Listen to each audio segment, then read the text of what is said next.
I'm Emin Gun Sirer. I'm a professor at Cornell University, and I'm a co-director at the Initiative for Cryptocurrencies and Smart Contracts. So the Initiative for Cryptocurrencies and Smart Contracts is an entity that spans multiple institutions, including Cornell, Berkeley, Technion, Cornell Tech, and UIUC.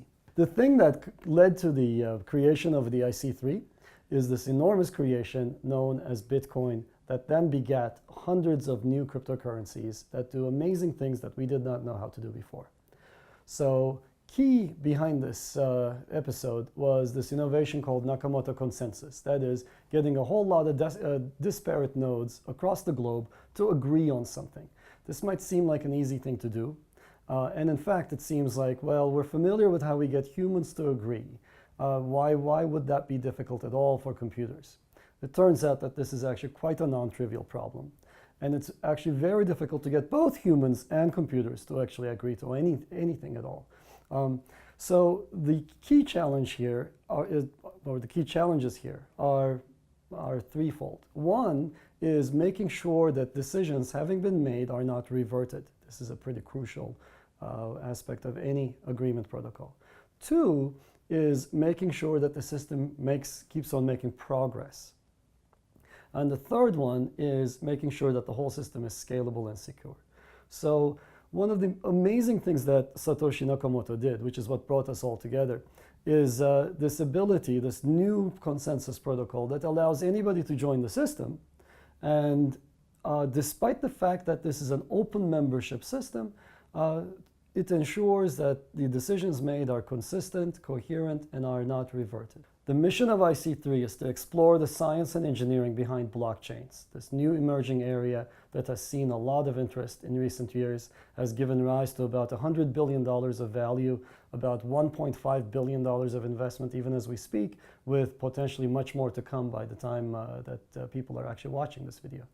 So whenever we have a new technological breakthrough, like with suspension bridges, like with rockets, we end up having this phenomena where practice outpaces science, where engineering gets done by gut feelings. And IC3 came out of this recognition that people were building systems whose properties they did not quite understand. And our goal is to try to characterize the scientific sort of underpinnings of these new protocols and to perhaps improve on them where possible. Any study of a topic like this should start with one big question, which is this system sound? So the very first thing that we looked at was with cryptocurrencies. And the first issue is soundness. Now, what does that mean? What it means is there's a protocol, and it's a protocol for making decisions. And it's supposed to work in a particular fashion. And the question is, does it? And when we came on the scene, when we first started looking at this, this was Ithaca et al. And myself in 2013. It seemed like the entire community believed a certain set of things by fiat, if you will. That is, they just sort of on faith alone agreed or thought that three crucial properties hold about cryptocurrencies. One is this property that the protocol is safe as long as majority is honest. So this seems like an important property. That is, you need to understand when your system is going to fail. And this property says, as long as 51% are honest, you're good. And that's what all the decisions in Bitcoin were based around. A second corollary to this is that the protocol is what we call incentive compatible. That is, can you actually make more money by following something other than the prescribed protocol? Or is your best bet to just go along with what has been given to you? Now, you want a protocol to be incentive compatible because then you know exactly what people will do. you know that they will not misbehave in funny ways. They will not misbehave in ways you did not anticipate. They will do what you told them to do. So Satoshi gave us a protocol, and it would have been awesome if it were incentive compatible. And at the time we started looking into soundness of these protocols, it seemed that everybody believed at the time that this protocol was incentive compatible. And the final extension to this is that rewards are commensurate with effort. So if rewards are not commensurate with effort, then what will happen is people will end up changing their behavior to make more money. This is sort of a corollary to all the two points that came before. What you can see when the rewards are not commensurate with effort is that people shift alliances. They will merge. There will be interesting dynamics happening because people seek more payout for the same effort. So we want the rewards to be commensurate with effort. We want the protocol to be incentive compatible, and we want to have a clear characterization of the circumstances under which the protocol works. And so when we first started looking at this, these were the three folk theorems that everybody believed about Bitcoin. What we showed was that all three are wrong. None of these hold. This was quite surprising because everybody believed these things to hold. Everybody thought that Satoshi was a genius, and he is actually a genius. But they thought that he was a genius with no errors of any kind anywhere. And even academics went along, and there's even a paper that proved that Bitcoin was all of these things, that it was incentive compatible, that this property held, and that the rewards were commensurate with effort. So it was surprising then that when we looked at this, all of these crumbled. We did this work on selfish mining, and we showed what miners could do that would invalidate all three of these things. Now, it turns out that selfish mining is a new strategy, a different strategy than the one Satoshi prescribed, whereby if you were to deviate from the protocol in just the prescribed manner that we give you, that is not at all what Satoshi gave you, you will make more money than your fair share. That the system suddenly is not incentive compatible because you're making more money by following your own incentives as opposed to the system's incentives. You're working to the detriment of the system to make more money for yourself, hence the word selfish, at a cost to the community at large. And most crucially, the system is not sufficiently safe if a majority is honest. It turns out that you need better safety than this. It's a big, dangerous situation whenever miners get to the 34% level, not the 51% level that everybody thought was safe. So this was the very first work that sort of established that some of the crucial properties of Nakamoto Consensus. And this had a bunch of impact. It gets mentioned all the time in Bitcoin's block size debate. It is a crucial concern for any blockchain protocol, including Ethereum, where you need to pay attention. We now understand what we need to pay attention to. We have to make sure that miners do not get to be too large. We have to make sure that the threshold we set for miners is not the erroneous 51% level, but it's a lower level depending on the protocol. So our very first work was looking into the soundness of these protocols, demonstrating flaws with them. And we actually have a fix for selfish mining. It turns out that you can actually avoid selfish mining for certain scenarios. And there's a sort of a design envelope outside of which selfish mining cannot be prevented. And because we were able to characterize it, we can avoid those scenarios. When certain miners get to be too big, one of the biggest worries that we have as protocol designers is to make sure that they are not above the selfish mining threshold. So this was the very, very first thing that we looked at. The next big problem faced by any consensus mechanism is one of scale. How do we actually grow to the size of the whole planet? How do we allow payments at a global scale? Scale, of course, is elusive and difficult to achieve. And there are different forms of it that we have been focusing on with my group here. So there are really two aspects to scaling. One of them is what we call on-chain scaling.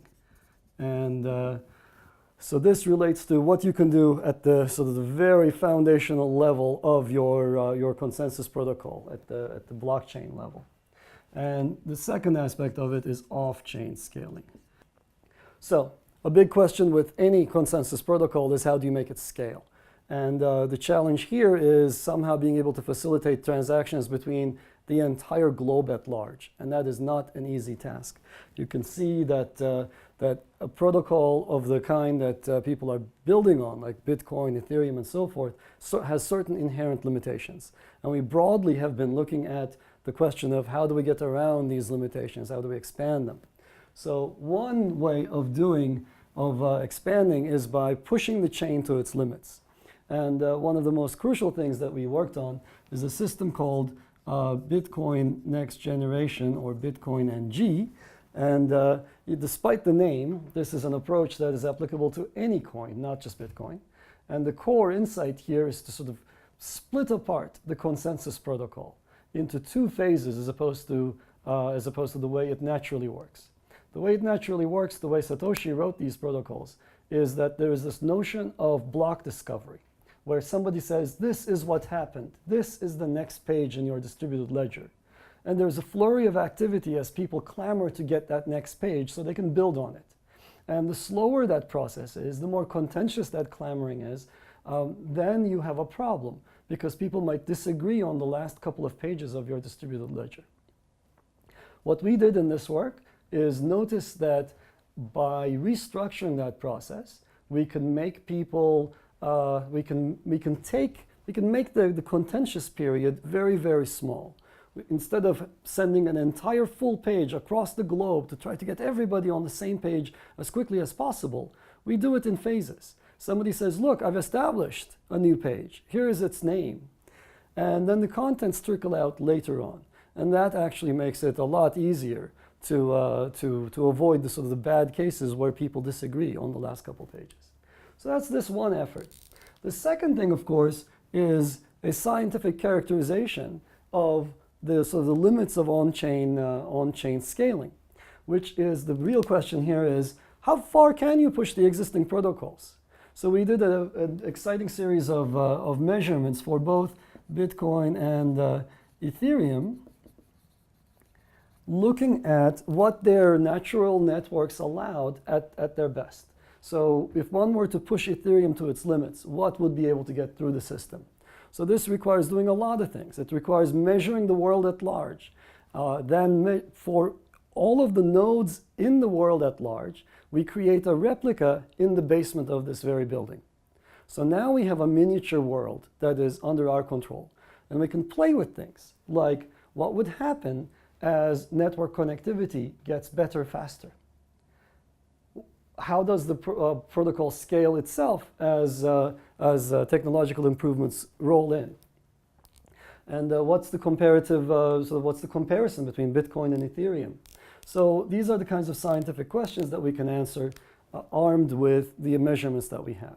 Coupled with those measurements is this simulation infrastructure that I alluded to, in addition to a whole bunch of metrics. So before we started looking at this, protocol designers were just essentially, the way they design protocols is by sort of what we call gut feel. You just sort of like reach into your gut, and for any system parameter, you say something like, well, I wonder how many neighbors a node should have. I wonder how big a block should be. I wonder how frequently the blocks should be issued.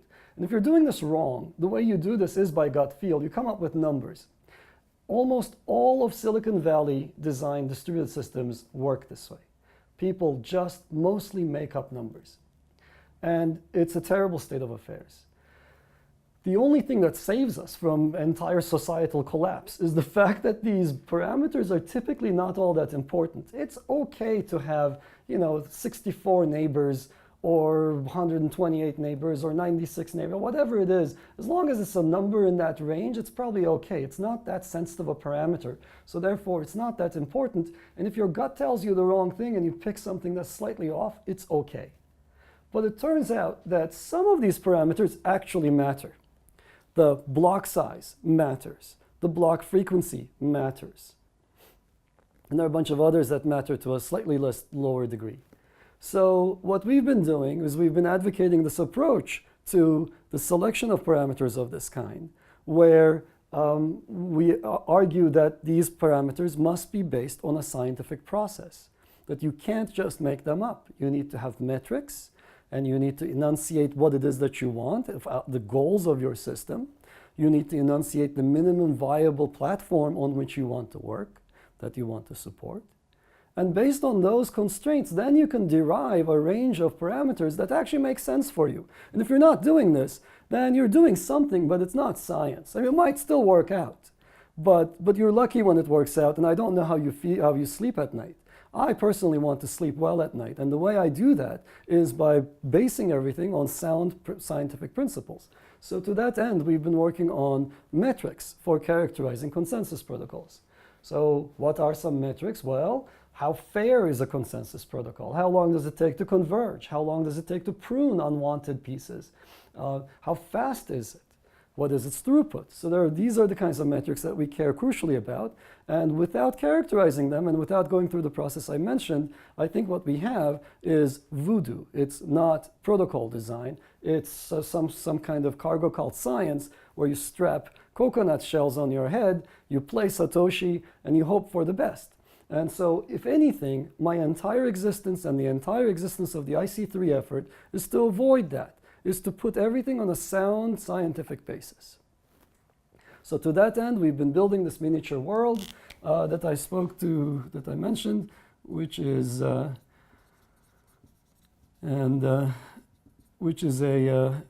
duplicate of the world at large in the basement, so that we can play with it. We have metrics to measure which protocols are better than others, so that there's a scientific basis for comparison. And from that basis, we've been building new protocols on top. So the next thing that we've looked at is a different aspect of scaling, which has to do with, well, okay, given the fact that we can't have everything on chain at all times, then can we possibly offload some transactions from the main chain? And this approach is known as OffChain Transactions. And we have pioneered something called T-chain. T-chain was the initial name of the protocol. T-chain is the more extended version that can send money from anyone to anyone else without ever touching the blockchain itself. So what's the core idea here? The core idea here is quite simple. A blockchain essentially is a way of transmitting information. And it's a way of transmitting information in a very public manner. So when two people want to converse, they make an entry in this global worldwide ledger that anybody can see and verify. Well, that process of everybody being able to see and verify this is quite costly for everyone. And it's quite costly for the person placing that ledger entry. So a high-level question here is, well, can we do something so that only you and I have to agree, and that nobody else has to see what we do on a day-to-day basis? We go back and forth. I give you $10, you give me $5 back, I give you $3 more, etc. And at some point there will be a net situation, and we say, okay, let's settle now. This is the end of our series of transactions. And it's only that final net settlement that the world has to see. And to that end, we have explored this new protocol called T-chain. Because of the inherent way these protocols work, systems like Bitcoin and Ethereum are necessarily limited in how many transactions per second they can process. Bitcoin gets about 3.3 transactions a second.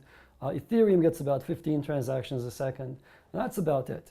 Now, just for comparison, Visa can do 2,000 to 5,000 per second. So we need 3 orders of magnitude improvement. And one of the things that we've been looking at is, well, how do we get there?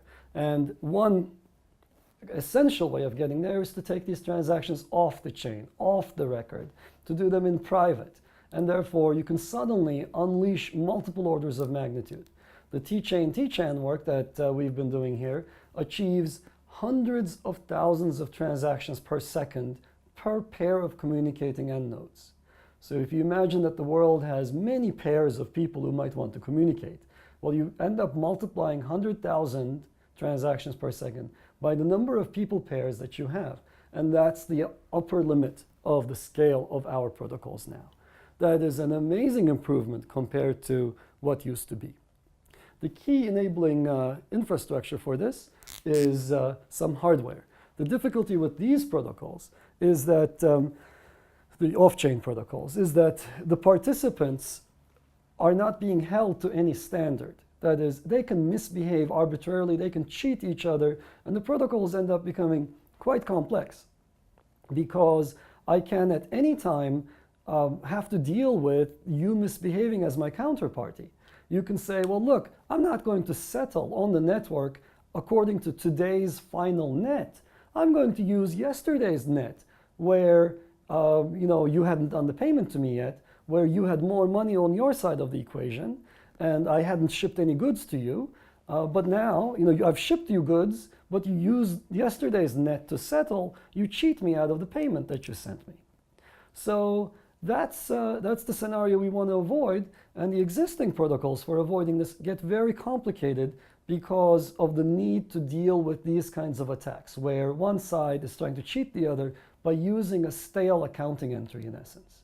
Can't you use just some kind of iterator attached to each transaction and a dispute period in combination to prevent that from happening? That's exactly what the protocols actually try to do. They try to bake into the protocol a dispute resolution scheme that does not make reference to a third party to resolve the dispute.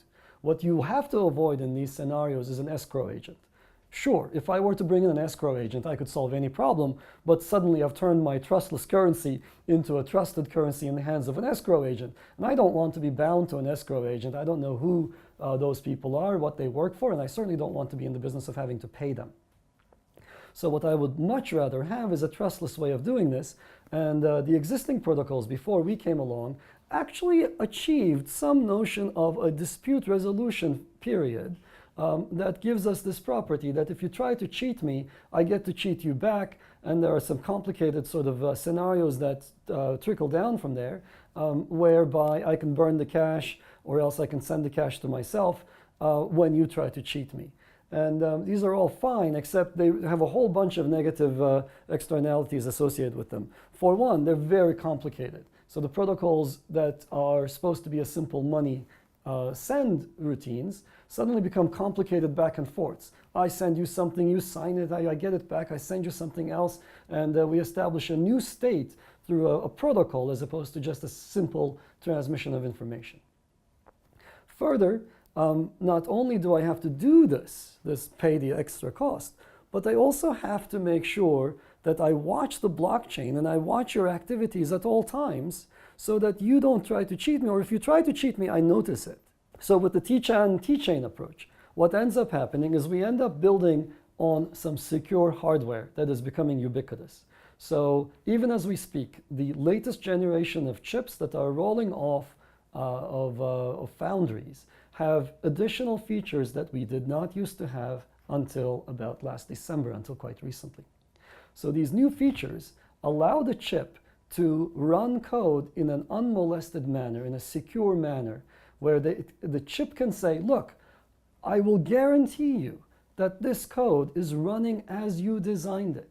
It has not been tampered with. And then from that moment on, I know the behaviors you will and will not engage in.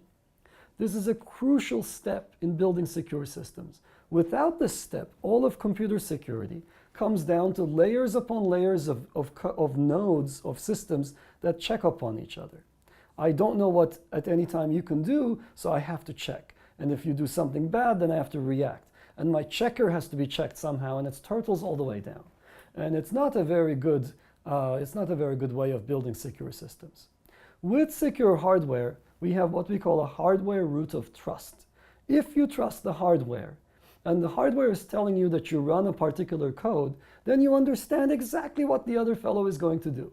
He is not going to be able to engage in behaviors that are not encoded in that code. This is amazing. Imagine that you knew what I was biologically capable of, that I could not lie to you. I am biologically incapable of lying to you. That suddenly changes how you would interact with me. You no longer have to worry about me making stuff up. So that's exactly the kind of protocols that we can build with this new hardware. I know that you cannot lie, you know that I cannot lie, and now we engage in some honest trades. And that, of course, can be much more efficient. I don't have to engage in a complicated protocol to transmit some money to you. I just say, look, I paid you. You say, okay, and we both change our accounting. It's as simple as that. So that allows us to unlock an enormous scale. Multiple orders of magnitude, like about 6 orders of magnitude higher than what is possible with Ethereum today. So that's 6 orders of magnitude between 2 pairs of nodes, and there are many pairs of nodes. So it goes through the roof very quickly. So that has been our off-chain solution.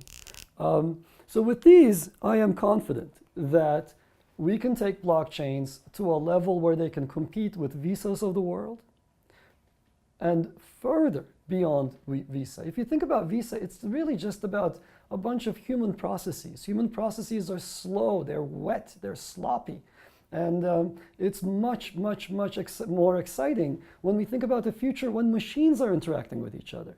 When Internet of Things devices are paying each other, these scales will go through the roof. And a vision where these devices pay on demand would be so much better than a sharecropping world where we are beholden to large corporations to which we pay monthly fees for bulk services. So, but then again, there are technological problems up ahead. So if you want to have lots and lots of transactions, microtransactions between devices, how are you going to pay for them? Who's going to record them? What is the technological underpinnings of that many transactions a second? 2 billion transactions a second is unheard of. It's very large. And yet, we now know how to get there. It's not hard at all with the new technology that we're developing. Overall, people have always said that scalability is the biggest problem facing consensus protocols and cryptocurrencies. It is indeed an Achilles heel, but it's sort of a lesser known fact that Achilles had 2 heels. And the second Achilles heel has to do with security. So everybody who has been around in cryptocurrency circles knows somebody who lost money to a hacker, to an exchange hack, to some kind of a failure of some kind. It's very common. It's so common that people used to complain about this when it happens to them, and everybody else would chime in with "sorry for your loss." And this ended up happening so often that it became an acronym. People don't even write "sorry for your loss" because it's too tedious to type it day after day. They just say SFYL, just short for "sorry for your loss." Everyone knows someone who lost money, and it's heartbreaking. I know people who lost 7 digits to phone porting. Somebody calls your phone carrier, pretends to be you, switches your phone over, then goes to Gmail and says, "I forgot my password," gets an SMS message sent, pretends to be you, takes over your Gmail, and from then on takes over your exchange accounts, and before you know it, you come back home and you've got no cash whatsoever. And as I said, I know somebody who lost over $1 million to this kind of an attack. I know other people who lost 6 digits. This is incredibly common. So what's the answer? Well, the traditional answer to this was, well, we'll just sort of wait. What we'll do is we'll just wait for everybody else in the world to make their systems secure. And I found that thoroughly dissatisfying of an answer.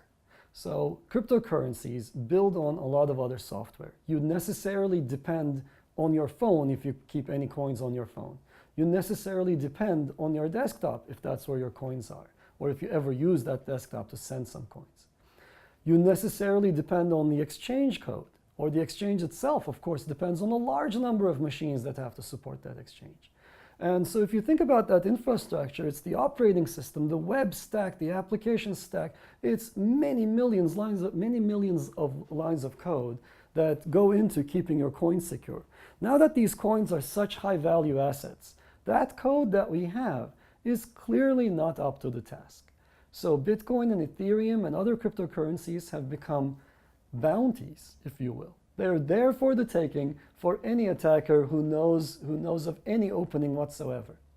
So in the old days, when I was in graduate school, we would find a bug in an operating system. We would disclose it responsibly to the operating system vendor. The vendor would downplay the severity of the attack, and he would say, no, no, no, it's actually a real serious issue. They say, no, not really, it's unexploitable. If you got really upset, then you would actually write the exploit and say, look, I wrote an exploit for you. Here it is, it's really bad. And then they'd begrudgingly say, okay, thank you. And they'd send you a check for about $1,000. That's how much I got when I found 27 flaws in Netscape's browser back in the 90s. So that was the common thing. These days, that's not how it works at all. When you find a bug, or when a good hacker finds a new bug, they don't send a message to any of the vendors. The money they're going to get back from the vendor is going to be a drop in the bucket. Nobody wants to go through that aggravating process of disclosure. What they do is they just go through the world, see how many machines they can break into, and any coins that they collect on the way are the bounty. So we've become, in some sense, a big fat bounty for any security hole anywhere. That's a crazy situation. So this is the reason why people are losing their coins constantly. The software that we use underneath us is just not up to the task. And if we were to just wait for everybody else to get their act together, we'll wait here for a long, long time. The computer security situation is not going to be fixed overnight. I don't think it's going to be fixed in multiple decades. So what to do? Well, I think that what we need to do is we need to solve the problems at our level. It is not impossible to secure coins inside the cryptocurrency systems themselves. We don't need to be beholden to other people to secure our own assets. And to that end, we developed this thing called covenants and vaults. So vaults are in essence a secure storage mechanism for coins that you do not currently need to use in sort of a hot wallet basis, on a daily basis. What you can do is you can put your coins away into a vault, and you say something like, I would like to keep these coins to the side, and if they ever move, then I know how to revert them back to my own ownership using a recovery key. So there is essentially a period of time you have where if you are hacked and the hacker is moving your funds, you can say, no, no, no, these funds do not get to go to the hands of the Ukrainian hacker or whatever, whoever is coming after you. But they are actually mine, they're rightfully mine, here is the proof, and I'd like to take them back. And if you've screwed up monumentally, and you've lost multiple keys, you've lost even the recovery key, then the worst case, you get to actually burn the coins, so the hacker actually does not get to benefit. This completely changes the game. So if a hacker were to break into your system, he or she no longer has any guarantee that they'll be able to get a hold of these bearer instruments. They can get a hold of them, but you'll be able to take them back for your own use. So that's an amazing new ability, and it says, it changes the game on what the incentives of a hacker are. The hacker no longer is guaranteed to get away. So one concern, of course, with this, or with any scheme like this where you revert funds, is the impact on fungibility. So it turns out that the way we design these vaults, it has no impact on fungibility. My payments to you are completely finalized. It's just like a bearer instrument at the end of the day. But my money in a vault is different. And the money in the vault can be reverted only to my own wallet back. All right, so this is sort of where we are.